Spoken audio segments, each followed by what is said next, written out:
এখন অনলাইন লেনদেনেই বেশি জোর দিচ্ছে কেন্দ্রীয় সরকার, বিশেষ করে গ্রামাঞ্চলে ই পেমেন্ট যা কিছু ইন্টারনেটের মাধ্যমে করা সম্ভব তাকে জনপ্রিয় করে তুলতে হবে এবং সেজন্যই কেন্দ্রীয় সরকারকে কিছু সুপারিশ করলো ট্রাই। কি সুপারিশ করা হয়েছে জানবো আমাদের চিফ রিপোর্টারের সঙ্গে কথা বলে। রজত শুভ্রমুখী আমার সঙ্গে রয়েছে। ট্রাইয়ের সুপারিশ কি রজত? যোগাযোগ বিচ্ছিন্ন হয়ে গেছে, আরও একবার আপনাদের জানিয়ে দিই, মোবাইলে ইন্টারনেট পরিষেবা কিছুটা বিনামূল্যে দেওয়ার সুপারিশ করেছে ট্রাই। ট্রাই বলেছে যে এটা বিবেচনা করা দরকার কেন্দ্রীয় টেলিকম মন্ত্রকের। টেলিকম মন্ত্রক সূত্রে এই খবর। ট্রাই এই সুপারিশ বিবেচনা করছে ইতিমধ্যেই কেন্দ্রীয় টেলিকম মন্ত্রক।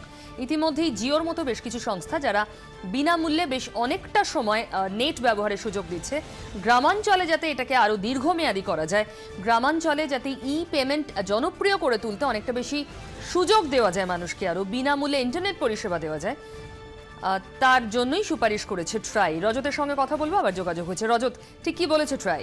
দেখো, ট্রাইয়ের পক্ষ থেকে মূলত তোমার টেলিকম ডিপার্টমেন্টকে কিছু সুপারিশ করা হয়েছে, যার মধ্যে অন্যতম হলো যে বিনামূল্যে বা কিছুটা কম মূল্যে গ্রামাঞ্চলে মোবাইলে ইন্টারনেট পরিষেবা যাতে সার্ভিস প্রোভাইডাররা দেয়, তাহলে যে ক্যাশলেস যে ট্রানজাকশন যার উপর জোর দেওয়া হচ্ছে, কেন্দ্র সরকার যার উপর জোর দিচ্ছে, সেটা অনেক দ্রুততার সাথে ইমপ্লিমেন্ট করা যাবে এবং অনেক বড় জায়গা নিয়ে ইমপ্লিমেন্ট করা যাবে।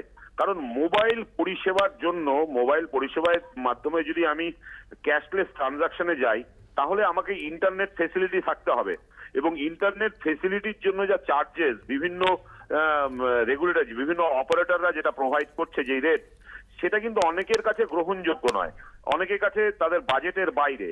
তার জন্য ট্রাইয়ের সুপারিশ যে কেন্দ্রীয় টেলিকম মন্ত্রক যদি এটা বিনামূল্যে দেয় বা দাম কমিয়ে দেয়, তাহলে সরকারের এই ক্যাশলেস সোসাইটি করার যে প্রয়াস, তা অনেকটাই ম্যাচিওর করতে পারবে। পিউ। রজত, ধন্যবাদ। উত্তর দিনাজপুরের পাঞ্জিপাড়ায় বিহারের বাসে আগুন। অভিযোগ, মুখ্যমন্ত্রীর নামে স্লোগান লেখা কয়েকটা বাস বিহার থেকে আসে। দু একটি বাসের স্লোগান মুছে দেয় প্রশাসন, তবে আরও কয়েকটি বাসে এই ধরনের স্লোগান দেখা যায়। এরপরই উত্তেজিত জনতা একটি বাসে আগুন ধরিয়ে দেয়। চালকের মুখে কালিও লেপে দেন তারা। ঘটনার পরে উত্তপ্ত হয়ে ওঠে পরিস্থিতি। পাল্টা উত্তর দিতে দিনাজপুর জেলা সভাধিপতির গাড়ির চালকের মুখে কালি লেপে দেন বিহারের কিষানগঞ্জের বাসিন্দারা। জানা গেছে, ওষুধ কিনতে কিষানগঞ্জের বাজারে যাওয়ার পরই চালককে ধরে ফেলে তার মুখে কালি লাগিয়ে দেয় গেরুয়া পোশাক পরিহিত কয়েকজন। এমনটাই অভিযোগ আক্রান্ত গাড়ির চালকের। প্রাথমিকভাবে মনে করা হচ্ছে বজরং দলের সদস্যরাই তার মুখে কালি দিয়েছে।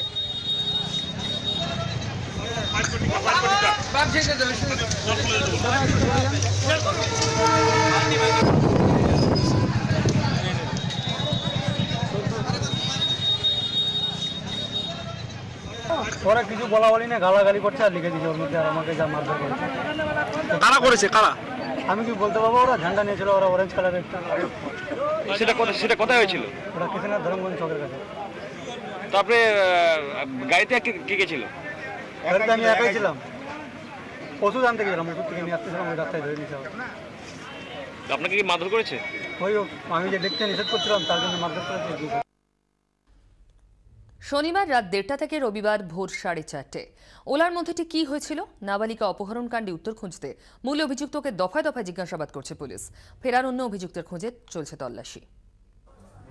বিয়ে বাড়িতে আলাপ, সেখান থেকে ফোন নম্বর দেওয়া নেওয়া। অভিযোগের পর থেকেই প্রতিদিন অন্য নাম নিয়ে নাবালিকাকে ফোনে উত্ত্যক্ত করত ধৃত ফায়েম ওরফে রকি। শনিবার রাত 1:30 নাগাদ রকি ও তার এক সঙ্গী অপহরণ করে নাবালিকাকে। তদন্তে নেমে এমন অনেক তথ্যই জানতে পারছে পুলিশ, তবে যে বিষয়টি এখনো স্পষ্ট নয়। ইতিমধ্যে যে বয়ান ওই নাবালিকা দিয়েছে, সেখানে কিন্তু এই বিষয়টা পরিষ্কার নয় যে রাত্রি 1:30 থেকে ভোর 4:30 অবধি এই ক্যাবের মধ্যে ঠিক কি ঘটনা ঘটেছিল। পুলিশ এই ঘটনায় ইতিমধ্যেই অপহরণ এবং শ্লীলতাহানির মামলা রুজু করে তদন্ত শুরু করে। জট খুলতে ধৃত মূল অভিযুক্তকে দফায় দফায় জেরা করছে পুলিশ। নিগৃহীতার বয়ানের সঙ্গে মিলিয়ে দেখা হচ্ছে ধৃতের বয়ান। ফেরার অন্য অভিযুক্তর খোঁজ মিললে মুখোমুখি দুজনকে বসিয়ে জেরা করবে পুলিশ। বাজেয়াপ্ত করা হয়েছে ওলা গাড়িটিকে। এই অভিযুক্তদেরকে জিজ্ঞাসাবাদ করে গোটা ঘটনাক্রম জানতে চান তদন্তকারী অফিসাররা। 24 ঘন্টার জন্য ক্যামেরায় কুনাল গাঙ্গুলির সঙ্গে বিক্রম দাস ও নান্টু হাজরা, রাজারহাট।